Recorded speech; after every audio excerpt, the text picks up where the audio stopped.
America और भारत के बीच व्यापार समझौते को लेकर बातचीत भले ही लंबी खिंचती दिख रही हो, लेकिन इस बीच अमेरिकी राजनीति से भारत के समर्थन में एक अहम और दिलचस्प आवाज सामने आई है। अमेरिकी रिपब्लिकन नेता और कांग्रेसमैन रिच मैककॉर्मिक ने खुलकर भारत और प्रधानमंत्री नरेंद्र मोदी का बचाव किया है। उन्होंने कहा कि भारत सिर्फ अमेरिका से निवेश लेने वाला देश नहीं, बल्कि वह अमेरिका में भी निवेश करता है और यही वजह है कि भारत अमेरिका रिश्ता एक तरफा नहीं बल्कि बराबरी का है।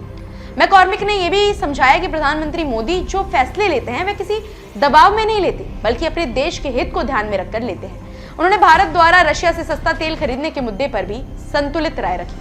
उन्होंने माना कि इससे यूक्रेन युद्ध को अप्रत्यक्ष रूप से मदद मिलती है, जो अमेरिका को पसंद नहीं है, लेकिन साथ ही उन्होंने ये भी कहा कि कोई भी नेता पहले अपने देश की अर्थव्यवस्था देखता है और सस्ती ऊर्जा भारत की आर्थिक ग्रोथ के लिए बहुत ज्यादा जरूरी है।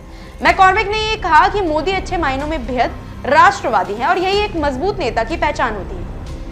उन्होंने भारत अमेरिका रिश्ते को लाइक माइंडेड देशों की साझेदारी बताया और कहा कि प्रधानमंत्री मोदी भली भांति समझते हैं कि दोनों देशों के एक दूसरों की जरूरत है। बातचीत के दौरान उन्होंने अमेरिकी ताकत की भी याद दिलाई और कहा कि अमेरिका दुनिया का सबसे बड़ा उपभोक्ता बाजार है, जिसकी अर्थव्यवस्था करीब $30 ट्रिलियन की है। इसलिए राष्ट्रपति डोनाल्ड ट्रंप के पास भारत से बातचीत में प्रभाव और दबाव दोनों है, लेकिन इसके बावजूद भारत को कमजोर नहीं आंका जा सकता, क्योंकि भारत तेजी से आगे बढ़ रहा है। मैककॉर्मिक ने कहा कि भारत अभी भले ही जर्मनी से थोड़ा पीछे हो, लेकिन जल्द ही उसे पीछे छोड़ देगा और आने वाले समय में चाइना को भी कड़ी टक्कर देगा। उन्होंने चाइना पर तीखा हमला करते हुए कहा कि बीजिंग ने विश्व व्यापार संगठन का गलत फायदा उठाकर धोखे से खुद को शीर्ष पर पहुंचाया है, जबकि भारत पारदर्शिता और अच्छे आर्थिक व्यवहार के साथ आगे बढ़ रहा है।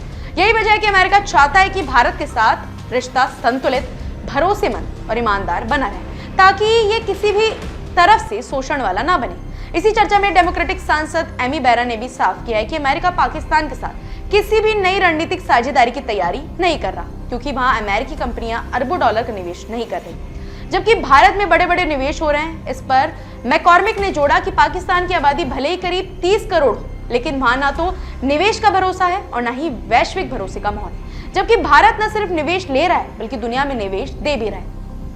उन्होंने भारत की बढ़ती वैश्विक भूमिका की तारीफ करते हुए कहा कि अब भारत सिर्फ एक उभरता हुआ देश नहीं है, बल्कि कई क्षेत्रों में खुद को एक मजबूत और प्रभावशाली शक्ति के रूप में स्थापित कर रहा है। मैककॉर्मिक ने भारतीय टैलेंट की भी जमकर तारीफ की और कहा कि भारत पूरी दुनिया को प्रतिभा दे रहा है, चाहे वह टेक्नोलॉजी हो, साइंस हो या स्पेस सेक्टर हो। उन्होंने गर्व से कहा कि भारत ने चंद्रमा के हिस्से पर महज $80 मिलियन में अंतरिक्ष यान उतार दिया, जबकि अमेरिका इतने पैसों में एक इमारत भी ठीक से नहीं बना पाता। इसी बीच विदेश मंत्री एस जयशंकर और अमेरिकी विदेश मंत्री मार्को रूबियो के बीच हुई बातचीत को सकारात्मक बताया गया, जिसमें व्यापार, रक्षा और सुरक्षा सहयोग पर चर्चा हुई थी। कुल मिलाकर सवाल यही है, जब अमेरिका के भीतर से ही भारत के फैसलों को समझने और समर्थन करने वाली आवाजें उठ रही है, तो क्या ये भारत अमेरिका रिश्तों को एक नई ऊंचाई पर ले जाने का संकेत नहीं है? फिलहाल ऐसी ही अपडेट्स के लिए जुड़े रहिए हमारे चैनल द इंडिया मूव्स के साथ।